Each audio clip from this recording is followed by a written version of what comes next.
Bonjour et bienvenue dans ce nouvel épisode de DJ, le podcast. Je suis Alex Dacosta, animateur radio, entrepreneur, artiste, créateur et organisateur d'événements et DJ avant tout. Pendant 1 heure, je vous propose de découvrir des profils inspirants de femmes et hommes animés par une seule et même chose, la passion. Cette passion qui, malgré toutes les déceptions possibles et imaginables, nous fera aimer quelque chose plus que tout et jusqu'au bout. Notre métier, DJ. Oh, c'est trop bien, j'adore. Tu t'entends bien ? Oui. Tu veux mettre plus fort, moins fort ? Il fait honte. Non, c'est bon. Ok. On entend les... Un petit peu. Bon, on peut attendre 2 minutes de plus, si tu veux. On peut attendre un peu, ouais.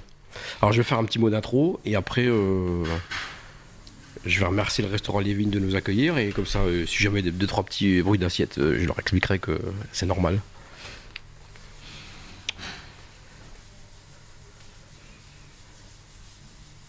Bon, j'ai l'impression que c'est bon. Eh bien, bonjour à toutes et à tous dans ce nouvel épisode de DJ le podcast. Je suis très heureux d'être aujourd'hui dans le sud de la France.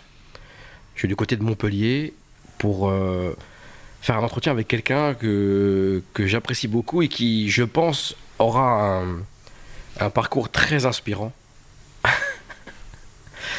Déjà, je veux remercier le restaurant Les Vignes de nous accueillir, Les Vignes à Montpellier. Donc, si vous entendez un peu de vaisselle ou des choses comme ça, on a décidé de rien couper. Je fais un petit mot d'intro parce que c'est important de le dire. Souvent, on me demande, Alex, c'est quoi la clé pour durer dans le métier ? Et je dis toujours, la clé pour durer, c'est de se diversifier. Je pense que tu es l'incarnation même de la diversification, vraiment. Angie, bonjour et bienvenue. Je suis très heureux de t'accueillir avec moi sur ce podcast. DJ, producteur, productrice ? Productrice ?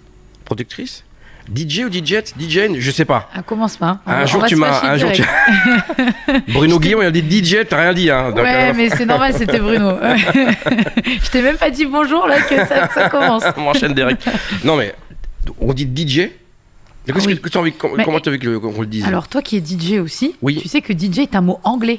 Oui. Ah, bah alors pourquoi on le francise ? Bah ouais, tu vois ? Voilà. Je te suis. Voilà. Et en plus, si vraiment on veut le féminiser, c'est DJing. Ok. Bon, voilà. Mais DJ, c'est. Bon, on va dire DJ, productrice, animatrice radio, speaker, présentatrice, MC. J'en ai oublié. Formatrice. Oui. Incroyable. Oui. Est-ce que tu es une boulimique de travail ou est-ce que tu as peur qu'un jour il y ait quelque chose qui ne marche plus ? Alors déjà, salut à tous, du coup, parce que j'ai dit bonjour à personne, quand même, c'est mal poli. Tu m'as enchaîné. Ouais, on s'est enchaîné direct. Merci Alex de me recevoir.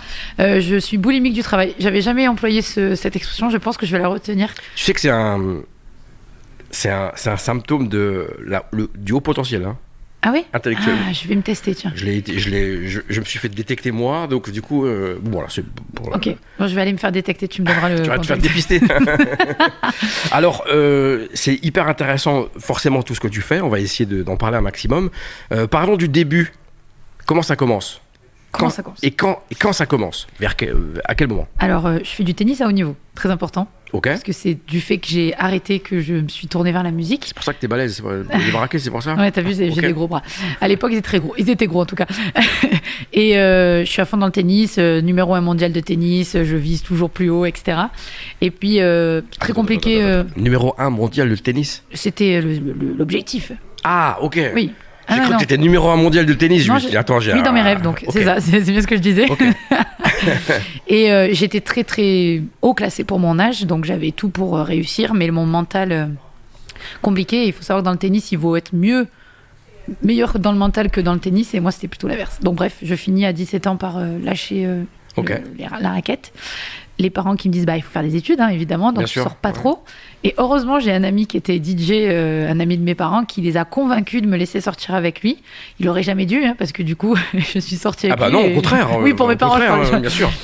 Et je suis rentrée de la soirée et j'ai dit à mes parents, ça y est, c'est bon, j'ai trouvé, nouveau métier, DJ. Ok, mais parce que tu avais une passion pour la musique quand même avant, parce qu'en général, on ne découvre pas en une soirée que ça a peut-être allumé la flamme, mais il y avait une passion pour la musique quand même avant ou pas ? Ah oui, en fait, Ma vie, c'était vraiment le sport. Donc, je me levais sport, je me couchais sport, je mangeais sport, j'allais pas aux anniversaires comme tout le monde, etc.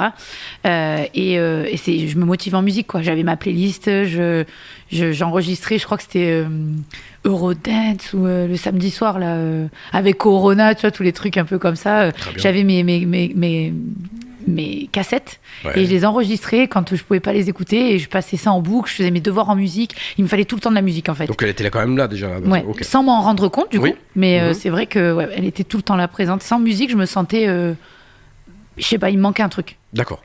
Et après c'est quoi le parcours? Comment on devient le DJ professionnel du coup? Parce que donc il y a les études. Oui. Ça va? Ça va. Ça va. Tu sais, quand tu vas être DJ, que tu commences à mixer la nuit, c'est compliqué.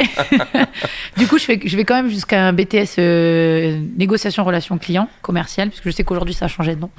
Et en parallèle, je commence vraiment à mixer. Alors, comment ça commence? Effectivement, je sors au Stax Club à Château-Renard. Je faisais tous les clubs de la région, c'est-à-dire que j'avais un rituel. Le vendredi soir, j'allais à la cage, après au Stax, et je finissais à la station. Le samedi soir, je faisais pareil. Le dimanche, je faisais pareil. Et puis le lundi, mardi, mercredi, on cherchait qu'est-ce qui était ouvert parce qu'il fallait ah ouais, c'est non-stop. Je sortais tous les soirs. Mais tu sais que j'ai rattrapé la jeunesse. Tu vois. Oui, bien sûr. C'est ça. Et donc, bon, le Stax, en fait, le truc, c'est que j'allais tout le temps dans la cabine du DJ. J'étais, excuse-moi, je peux regarder ce que tu fais, j'aimerais trop mixer. Et Laurent C du Stax, un jour, me dit, mais attends, tu veux être DJ? Je dis, ah ouais, moi, j'aimerais trop être DJ. Il me dit, tu comprends quelque chose à la musique? Je dis, bah, j'en écoute et mon papa fait de la musique. Et il me dit, bah, écoute, je viens de voir, achète-toi des platines, travaille, et puis le jour où t'es prêt, je viens de voir. Mais moi, le mec, j'ai pris au mot. Hein. Le lendemain, je suis allée acheter des platines. Et donc, j'ai un peu travaillé. Je suis allée le voir et je lui ai dit, écoute, viens me voir mixer. Moi, j'ai pas de temps à perdre. J'ai pas réussi dans le sport. Je veux savoir si je peux réussir en DJ. Sinon, je change. Le mec me dit, ah ouais, t'es déter. Ah ouais, je suis déter. Il est venu dans mon garage. Incroyable. Il est venu dans mon garage. Il m'a dit, bon, il y a un peu de travail, effectivement. Il me dit, travaille. Et dans 1 an, reviens me voir. Et il me dit, si t'as tenu 1 an, déjà, ça sera... Voilà. Au bout de 6 mois, je mixe dans un bar. Il passe. Il me dit, qu'est-ce que tu fais là? Je dis, bah, tu m'as dit travailler. Moi, je travaille. Donc, il était dans un after après moi. Il me dit, bah, viens. Il me fait mixer. Et il me dit, ah ouais, t'as travaillé? Je dis, ah ben, moi, tu m'as dit travailler et qu'il y avait un petit potentiel. Je fonce dedans. On y va, quoi, ouais. Et je suis devenue résidente avec lui au Stax pendant 6 mois. Je le dis, je trouve que c'est important parce qu'aujourd'hui, on veut tout de suite gagner de l'argent. C'était gratuit pendant 6 mois. 23h, 6h du matin, vendredi, samedi. Et il m'a tout appris. Et ça a commencé de là. Et ensuite, j'ai intégré l'école des DJ. À Lyon? À Lyon. L'UCPA, donc, pour vraiment me crédibiliser, me professionnaliser et en avant, quoi. Et après?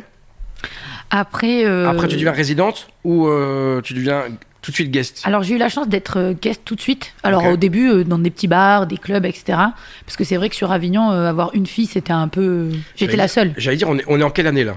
Là, on est en 2008. C'est le début des DJ filles, quoi, DJing. C'est ça. Donc, c'est très peu répandu, donc forcément, tu as dû faire... Forcément, j'ai tout fait sur le coup. Tu devais être l'attraction, quoi. C'est ça. La bête de foire, quoi. Et donc, Laurent C avait une agence événementielle, et il produisait des gros événements, notamment la fête de la musique. Il m'a fait faire mes 3 premières années, première partie. J'ai fait Laurent Wolf, à l'époque où il y avait No Stress, donc waouh. Moziman, voilà, il y a eu des beaux artistes directs dès le début de ma carrière. Et j'ai travaillé avec JC Nitro, très rapidement, qui lui nous a monté un groupe de femmes avec Maeva Carter et Eva Manson qui chantait. Et on a fait carrément directement une tournée alors internationale, dans le sens où on n'a pas fait le monde entier, hein, mais on a fait plusieurs pays. Et voilà, en fait, pour le coup, je touche du bois, j'ai eu pas mal de chance d'être une femme pour tout de suite partir sur le chemin des guests. C'est bien ce que tu dis, parce que souvent, on minimise le fait d'être une femme, et je trouve que dans le métier de DJ, ça peut être une vraie force, parce qu'aujourd'hui, il y a beaucoup de gars, et tout le monde se ressemble, et tout le monde a envie de faire la même chose. Mais je pense que déjà, le fait d'être une femme, ça te différencie déjà.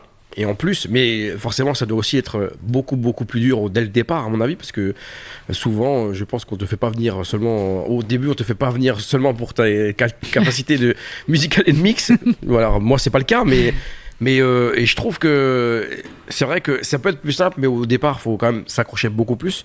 Et ça, c'est respect pour toutes ces femmes qui mixent partout, c'est extraordinaire. Ensuite, et musicalement, comment tu es à ce moment-là? À ce moment-là, au début, tu veux dire? Ouais. Alors moi c'est quand on voit aujourd'hui, vous allez le découvrir tout à l'heure, où j'en suis, c'est fou parce que je démarre en minimal techno. Ok, d'accord. Voilà.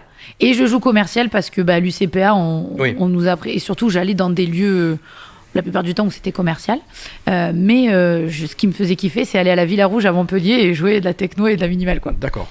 Et le micro, c'est depuis le départ ? Oui, alors je ne l'ai pas mentionné, mais j'ai voulu rentrer à l'UCPA pour apprendre à parler au micro et me différencier des autres filles. Tu as senti que ça allait être vraiment un élément qui allait faire la différence. Oui, je le prends tout le temps. Donc je rebondis sur le côté où c'est bien d'être une femme et c'est difficile. C'est qu'à ce moment-là, il y avait beaucoup de filles qui étaient dénudées.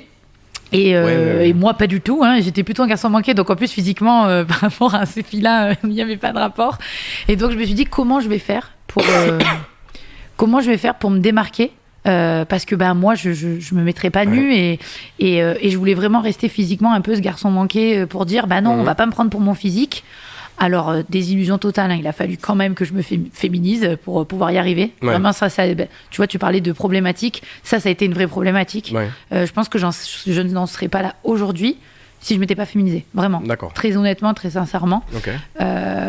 Donc, le micro. Je me suis dit, le micro, ça peut être un super atout. Clairement. Et il y avait du travail, mais j'ai dit, on va retrousser des manches et on y va. Bien sûr. Après, si tu as du travail, si tu as un minimum de talent, si tu travailles, ça ira tout seul, quoi. Comme toujours. Alors, donc là, on est au début. Ça commence à bien se passer. Tu vis déjà ta passion ? Ouais, direct. Ok. Et la diversification, ça arrive à quel moment ? C'est-à-dire à quel moment tu te dis, comme on disait il y a quelques temps, il y a quelques minutes, tu es sur l'autoroute de là où tu veux aller. Et d'un coup, il y a une sortie. Tu te dis, mais en fait, pourquoi j'irai pas là-bas ? Parce que c'est quand même incroyable tout ce que tu es capable de faire aujourd'hui, faut le dire. Et je vous invite vraiment à aller suivre NJ sur les réseaux. Parce que lundi, t'es à la radio, le mardi, t'es en festival, le mercredi, t'es à l'UCPA, le jeudi, t'es au MHSC. Je dis, mais c'est qui cette dame ? Souvent, on me surnomme l'extraterrestre. Ouais. Et je te remercie de le souligner parce qu'en fait, ce qui ressort le plus souvent, c'est « Mais attends, t'arrives à tout faire, mais comment tu fais ? On comprend pas. » Non, après, moi, je suis un peu comme toi, donc je fais plein de choses, donc du coup, je comprends. Mais après, avec un peu d'organisation, ça se passe bien. Il faut être organisé, par contre. Oui, absolument. Le planning est timé, mais je trouve ça extraordinaire d'avoir su se diversifier comme ça. Alors, à quel moment ça arrive vraiment ? Alors, c'était pas prévu du tout. Moi, ce qui était prévu, c'est de me diversifier musicalement, parce qu'en fait, j'adore la musique. Et souvent, on m'a demandé de faire un choix musical pour avoir une orientation de carrière que je n'ai pas. Alors, je l'ai plus ou moins fait avec l'électro au début, mais c'était l'électro commercial. Et en fait, j'y arrive pas. Dès que je me dis, tiens, je vais choisir un style, mais non, parce qu'il y a les autres styles qui me rappellent. J'aime la musique, en fait. Et je pense que souvent, quand on aime la musique, on aime un style vraiment qui nous anime en particulier. Moi, j'aime la musique. Voilà, De toute façon, c'est les Français. On doit être dans une case, on doit se mettre dans une case musicalement. Tu sais. C'est ça. Moi, ma case, c'est la case musique. Donc voilà, du coup, elle est. Non, mais c'est vrai que c'est important de le dire. C'est pourquoi maintenant toujours se mettre dans une case. Et cassons un peu les codes. Et si t'as envie de faire un truc, si t'es un bon DJ, sois un bon DJ dans Get Snake. Voilà, moi je prends toujours l'exemple de Snake. On est capable de faire du trap, on est capable de faire du reggaeton, on est capable de faire de la bass house et ça passe. Donc je trouve ça cool. Donc on est. Est-ce qu'on est déjà au Covid ou pas ? Non. On est avant le Covid ? T'imagines, je commence en 2009. Ok. Le Covid, c'était il y a 2 ans. T'es une ancienne quand même, hein ? Oui, ça va, calme-toi. Non, du coup, la diversification des métiers, elle est vraiment arrivée petit à petit, mais sans m'en rendre compte, c'était pas du tout un objectif. Parce que je faisais un peu de radio pour m'amuser avec les copains. Et puis, je faisais pas mal d'interviews radio parce que j'ai eu des actualités très vite, très intéressantes et costauds. Du coup, un jour, une émission radio me dit « on adore votre voix, vous voulez pas être animatrice ?» Trop bien. Donc ça, c'est 2016. Tu vois, 6 ans après quand même. Et du coup, depuis, je suis animatrice dans cette toujours dans le même endroit. Toujours au même endroit. J'ai ma propre émission maintenant, etc. Donc c'est moi qui ai créé mon propre truc. Et puis, un jour à la radio, il y avait le jazz qui était là. Le monsieur qui anime le jazz et qui dit « Oh, cette année, on a pas de présentateur pour notre festival international de jazz dans les arènes de Lunel. » Puis moi, je le regarde, mais j'ai même pas réfléchi. Et je lui dis « je peux le faire, moi. » Et il me dit « vous êtes présentatrice ?» Je dis « j'ai déjà présenté 2-3 petits trucs. Je sais pas, animatrice radio, ça doit pas être compliqué. » Et puis il me dit « super, une fille, on y va. » De là, en fait, c'est déclenché qu'on m'a appelé en me disant « mais attends, tu sais présenter ?» Apparemment oui. Et ben speaker direct, speaker sportif, on m'a contacté pour le BLMA, les Gazelles de Montpellier, l'équipe pro féminine. Et ben là en fait tac ça a commencé. On est parti dans le sport, présentatrice, animatrice, jusqu'au jour où arrive juste avant le Covid, et du coup ça s'est passé après le Covid, la tournée des Zéniths où là on me propose double casquette, donc DJ, donc là c'est une consécration pour moi, et présentatrice. Attendez, je fais les deux. Donc c'est toi qui présentes chaque artiste, c'est ça? Ouais, c'est ça.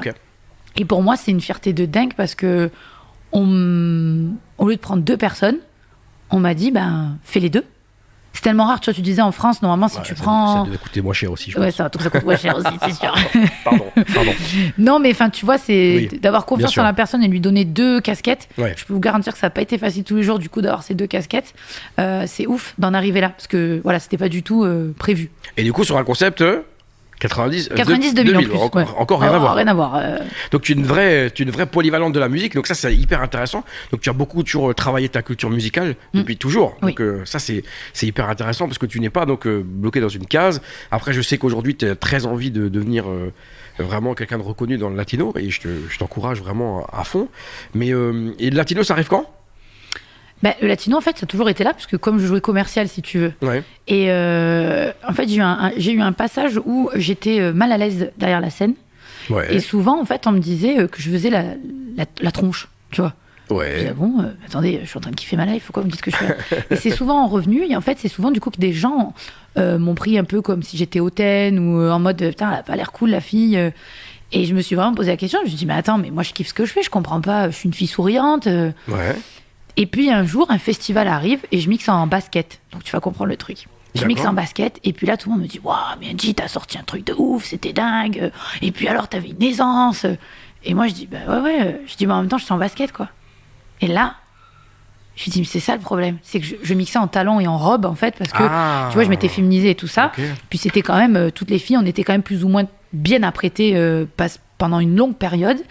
Et je me rends compte que le fait de me sentir enfermée dans cette robe et ce talon, j'ai l'impression de ne pas pouvoir m'exprimer comme je veux. Et donc, c'est bête, mais je me renfermais. Donc, je ne pouvais pas produire et je ne pouvais pas donner l'énergie que je voulais. Et donc, je décide de ne plus mettre de talons. Et en fait, je crée un show sur ça. C'est-à-dire que quand j'arrivais, j'avais un panneau qui disait 2 secondes, j'enlève mes talons. Donc, j'arrivais en talons pour montrer, tu vois, à la boîte et tout, la nana, elle arrive en talons. Puis, je posais mes talons, genre, je disais, je pose mes... Mais voilà, hein, tu vois ce que je veux dire. Pose mes yucks. Et je mettais mes baskets. Et là, je me transformais. Okay. Et c'est ça qui a fait partie des déclics. Très bien. Voilà. C'est important, ça, de trouver des déclics. J'ai dérivé, je crois, sur la question, mais c'était... Non, c'est hyper intéressant. Alors, c'est hyper intéressant dans le sens où tu parles de trouver son image, de trouver un peu son goal, en fait, sa cible, tu vois, parce que tu disais que tu étais parti dans un personnage qui était... Parce qu'on a tous un personnage, faut pas se leurrer. Moi, il y a aussi un Alex Dacosta de la journée, un Alex Dacosta de la nuit, et c'est hyper intéressant de ne pas vouloir trop jouer un rôle qui n'est pas le tien. Il faut que ça te ressemble, il faut que ta presta te ressemble, et je trouve ça très intéressant ce que tu dis, parce que arrêtons de jouer des choses et soyez vous-même, et ça se passera très bien comme ça. Donc, ok. Oui, du coup, voilà, c'est bon, j'ai trouvé. Du coup, je kiffe danser sur le latino. Tu vois, okay. Je me rends compte. Mais je me rends compte sans me rendre compte. Et le Covid arrive. Et là, le Covid, je dis, vous savez quoi, j'en ai marre qu'on me dise, mais on comprend pas si tu joues du latino, d'électro, tatati, tatata. Donc, je mets en place tous les jours un live d'1 heure où je vais jouer le style que moi, j'ai envie. Et du coup, je me suis fait plaisir parce que je me suis dit, de toute manière, en face de moi, physiquement, j'ai personne. Oui. Ça plaît, il reste. Ça plaît pas, merci. Au revoir. Et peut-être qu'il y aura des personnes qui comprendront ce que je fais. Bien sûr. Du coup, le lundi, je me mets à faire de la house comme j'aime, de la house commerciale, mais voilà, avec à l'ancienne un peu funky, tu vois, voilà. Le mardi, je me mets à faire du 90-2000, mais par contre, alors dans toute sa largeur, R&B, électro, enfin voilà. Le jeudi, je fais du latino, et puis tu vois, c'est parti comme ça. Et quand je suis sortie du Covid, on m'a dit, mais attends, mais on a vu que tu jouais latino, tu peux faire un set latino? Bah ouais, bien sûr. Et je suis joué latino, et là, je dis, mais ouais, mais c'est ça en fait. Ouais. C'est ça. T'en écoutes depuis que t'es toute petite. Ouais. Dans ma voiture, j'ai des playlists reggaeton. En fait, j'ai des playlists en tout genre, mais j'ai surtout des playlists reggaeton. Les seules qui sont triées, c'est les reggaeton, tu vois. Okay.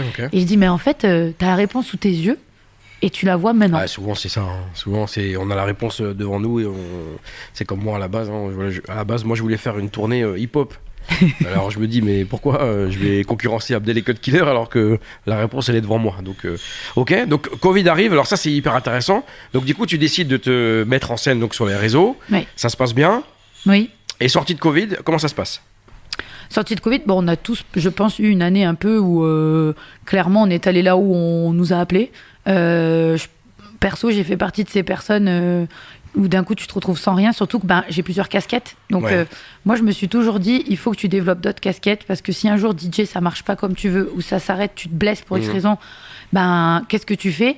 Je veux rester dans l'événementiel, donc voilà, j'ai diversifié tout ça et je me suis dit au pire s'il y a un truc qui marche plus, il y aura toujours quelque chose qui marchera. Et là, petit à petit, maintenant tu peux plus animer au micro parce que tu comprends, on se transmet. Donc même la radio c'était arrêté, incroyable. Ouais. On n'avait pas encore la solution d'animer chez nous, enfin voilà. Tout s'arrête, tout, présentatrice, tout. Et t'as plus rien quoi. Tu vis une vie de rêve. Voilà, vu que tu travailles beaucoup, forcément, t'as quand même des salaires qui vont, quand t'as plusieurs métiers, t'as plusieurs salaires. Donc tu fais tout pour bien gagner ta vie, t'en sortir. Et là t'as plus rien. Et donc, quand c'est revenu, alors le téléphone a vraiment sonné énormément, surtout que j'annonçais une tournée des Zéniths. Donc ça, par contre, forcément, ça m'a aidé à repartir. Ouais. Et j'ai tout pris. Et d'ailleurs, ça m'a fatiguée parce que j'ai vraiment tout pris. Là, ça y est, on est sorti du Covid, on est heureux en place, on va dire. Donc maintenant, il faut justement à dire, attends, là, j'ai pris ça, mais est-ce qu'en vrai, je l'aurais pris? En fait, on refait... Le tri. Tu vois, tu refais le tri, quoi. Ouais, c'est bien. Au début, t'as tellement eu peur que tu manges tout.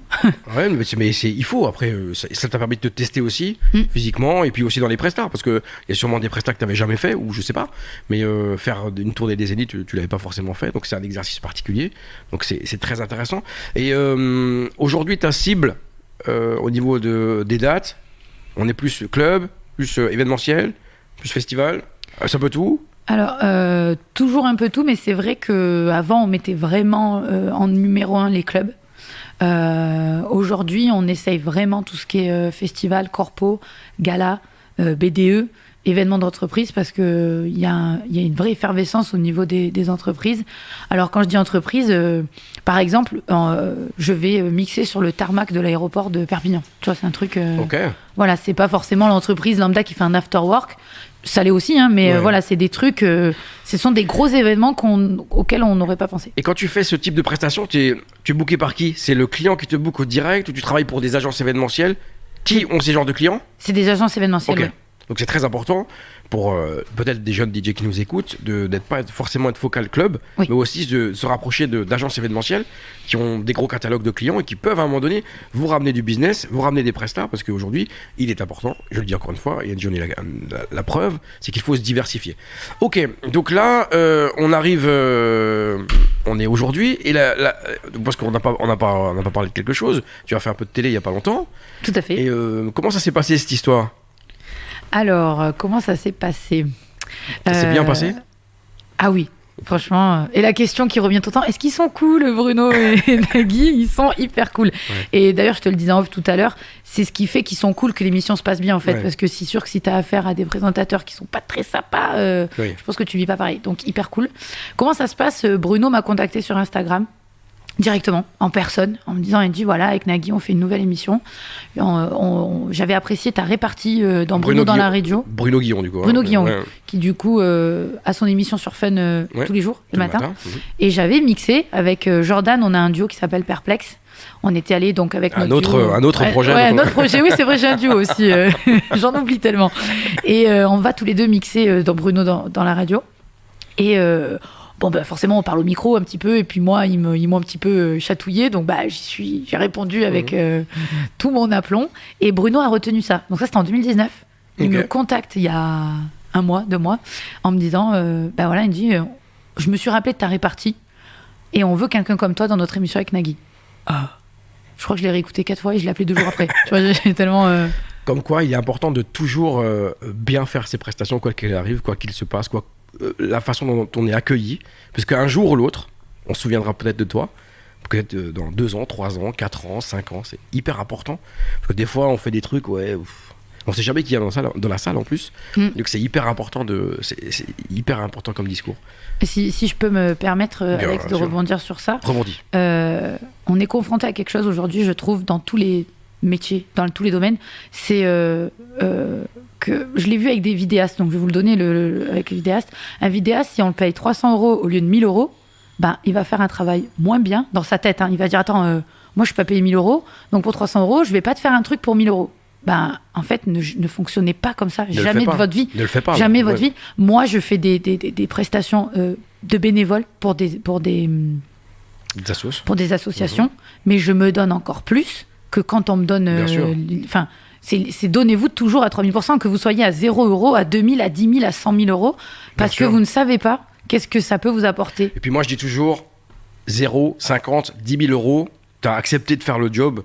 On te demande ou alors on n'accepte pas. Voilà, sinon tu restes chez toi, tu le fais pas, mais il faut pas le faire à moitié. De toute façon, si tu es un vrai passionné par ce métier, que tu sois bien accueilli, des fois, ça m'est arrivé des fois où j'ai eu un accueil un peu middle du club, mais je me dis ouais, je vais faire une prestation de merde parce qu'ils m'ont accueilli comme une merde. Mais en fait, tu me dis non, c'est mon nom qui est sur l'affiche. Et c'est hyper important ce que tu dis, c'est très très bien. Il faut vraiment rester dans cette optique-là où si on s'engage à faire quelque chose, qu'on soit payé 1 milliard d'euros ou pas, il faut le faire. C'est très bien. C'est quoi la plus grande dinguerie qui t'est arrivée ? Positive ou négative ? La plus grande dinguerie qui me soit arrivée ? Ouais. Ah ouais, comme ça là. Positive ou négative ? Un truc ouf, un souvenir. Un souvenir. Alors, le dernier, on va dire en date, c'est vraiment Bruno qui me contacte sur Instagram, parce que je m'en suis rendu compte après, c'est que je reçois des messages. Ouais, t'es pistonné par qui ? T'as fait comment ? T'as la question limite, t'as couché avec qui pour arriver là, tu vois ? Enfin voilà. Et non, le mec m'a vu en 2019, je ne lui ai jamais reparlé de ma vie. On est en 2023, il prend son téléphone, son compte Instagram, il me contacte en me disant voilà, on te veut toi. Franchement, c'est grave cool. Et en plus, c'est une petite revanche que j'ai sur comment j'ai fait pour arriver à Bruno dans la radio en 2019. Okay. Donc, pour moi, c'est une récompense de malade. Voilà. Top. C'est quoi la plus grande peur ? Alors, j'ai 2 plus grandes peurs dans ma vie. Okay. La première, puisque du coup, forcément, on arrive sur la deuxième, c'est la mort. Mais j'ai une peur de la mort qui est très compliquée à gérer dans ma vie. Okay. Ouais, vraiment. Tu vas me dire, tout le monde a peur de la mort, mais moi, non. Moi, j'ai des crises d'angoisse. Enfin, voilà, tu vois, c'est un vrai problème dans ma vie. Et de ne pas réussir là où je rêve de réussir, c'est-à-dire que ma notoriété soit le plus grande possible. Et du coup, de mourir avant d'avoir... tu vois ? Ah ouais, c'est un cercle vicieux. Okay. Et c'est quoi les projets maintenant, la suite ? Parce que là, aujourd'hui, on est en 2023. On est à l'aube de l'été, donc je pense que tu vas faire un gros été, ça se passe bien. Est-ce qu'il y a des projets encore maintenant ? Oui, alors il y en a un que j'aurais aimé pouvoir te dire aujourd'hui, mais que je ne peux pas, alors qu'en mai, je pourrais certainement. Okay. Mais ce que je peux vous dire, c'est que je suis sur un des plus gros festivals français cette année. Okay. Pas sur la main stage, mais sur la plus petite, sur la deuxième scène, on va dire, ce qui est... pour moi, on s'en fout, c'est ça. On s'en fout. J'y suis, voilà. C'est ouf, parce que j'aurais pas pensé, ayant pris un tournant un peu plus latino dans ma com, même si je joue toujours au électro. Et d'ailleurs, je suis prise dans des festivals électro tout le temps, donc c'est qu'on a compris que j'avais une double casquette. J'aurais pas pensé faire ce festival. On a compris que tu étais un bon DJ. Point. Tu vois, que tu arrivais, tu faisais le job, et je pense que c'est ça qu'il faut retenir, tu vois. Oui et non, parce que le festival a failli pas me prendre. Hein. D'accord. J'ai dû dire, mais attendez, mais vous êtes fous, je joue de tout. Ah bon ? On croyait que tu jouais que du latino. D'accord. Donc j'ai failli rater quand même l'occasion de jouer dans le plus grand festival de France, parce que je mets un max de com latino sur mes réseaux, tu vois. Donc comme quoi... c'est difficile. Hein. C'est quand même... c'est fou. Hein. Ouais. On a vraiment du mal à se dire, attends, si elle joue ça, elle peut pas jouer ça. Voilà. Donc ça, une nouvelle émission, normalement, Votre vie en jeu est en préparation. À l'heure actuelle où je te parle, la Gay Pride de Montpellier que j'ai fait l'année dernière en closing. Donc c'est le Pérou, 20 000 personnes. Avec le show du Super Bowl de Rihanna, donc avec son sosie, parce que Rihanna elle-même ne tourne pas, mais elle a des sosies, donc voilà. Incroyable. Quand je vais prendre la photo, tu verras même pas que c'est pas Rihanna. C'est les 2 gros, vraiment, les 3 grosses infos de la télé qui devraient continuer, ce festival et la Gay Pride. Un peu de prod ? Oui. Quand même. Oui, il y a un EP qui, j'espère, quand on sortira ton podcast, sera lui aussi sorti. Avec grand plaisir. Un EP, c'est un mini-album entre 3, 5, 6 titres. Un album étant au moins 10 titres. Un EP, c'est la moitié, 5 titres, on va dire. Ouais. Et je vais d'ailleurs enregistrer dans quelques jours au Grand Studio Paris, qui quand même est un des studios à Paris. Donc un EP latino, du coup. Oui, par contre, on concentre latino. Alors, latino, souvent, on me dit, mais latino, c'est du reggaeton. Donc, c'est un latino assez large. Pour vous donner un titre, par exemple, on va faire un titre un peu à la Pépas, pour avoir un côté électronique, pour appeler ça. Et on va avoir un style de Rosalia, un style de Daddy Yankee, voilà, pour donner 2-3 noms pour les personnes qui nous écoutent, pour expliquer un petit peu quel latino je pourrais jouer ou sortir. Très bien. Et ça sortira encore cette année ?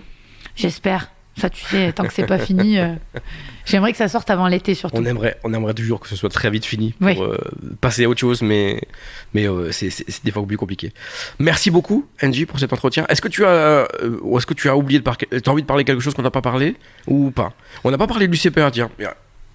Donc, la casquette formatrice. Oui. Donc comment maintenant, quand on fait tout ça, comment on a encore le temps de donner des cours d'animation à l'UCPA de Barcarès. Eh ben, comment on fait ? C'est-à-dire que juste après notre interview de ce jour, je vais courir chez moi préparer mes cours de lundi. Ok. Non, c'est comment on trouve du temps ? On trouve toujours du temps quand on est passionné, comme tu disais tout à l'heure. On trouve toujours du temps. Et ça faisait partie, par contre, d'un de mes objectifs. Quand je suis sortie de l'UCPA, je me suis dit, un jour, je serai formatrice ici. Parce que pour avoir vécu ça de l'intérieur en tant qu'élève, j'ai toujours voulu transmettre. J'ai donné des cours de DJ plusieurs fois dans ma vie. Mais j'avais envie de faire autre chose que DJ. Tu vois, je voulais pas... Donc, du coup, je suis formatrice animation micro. Donc, tu vois, je suis rentrée à l'UCPA pour apprendre à parler au micro. Aujourd'hui, je suis formatrice animation Ça va être chaud d'arriver devant une quinzaine de gars, plein de testos. Toi, t'es une fille... Alors, elle va m'apprendre à parler au micro, elle est folle. Ouais, moi c'est ça que j'adore. Moi, c'est ça, en fait c'est ça qui est stimulant, bien sûr. Mais tu sais, je suis speaker dans un stade de foot, la testo, ça me connaît. Bien sûr. Ouais, la première fois, j'avoue, le matin j'étais un petit peu angoissée quand même, parce que je me suis dit, tu sais pas, tu connais pas qui est en face de toi. Nouvelle aventure en plus, ouais. Alors j'ai une question, est-ce que tu as des places pour le MHSC ? Alors pas du tout. Le MHSC, si vous nous écoutez, je n'ai pas de place pour mes copains DJ. Bon on va couper là. Merci, au revoir, à bientôt.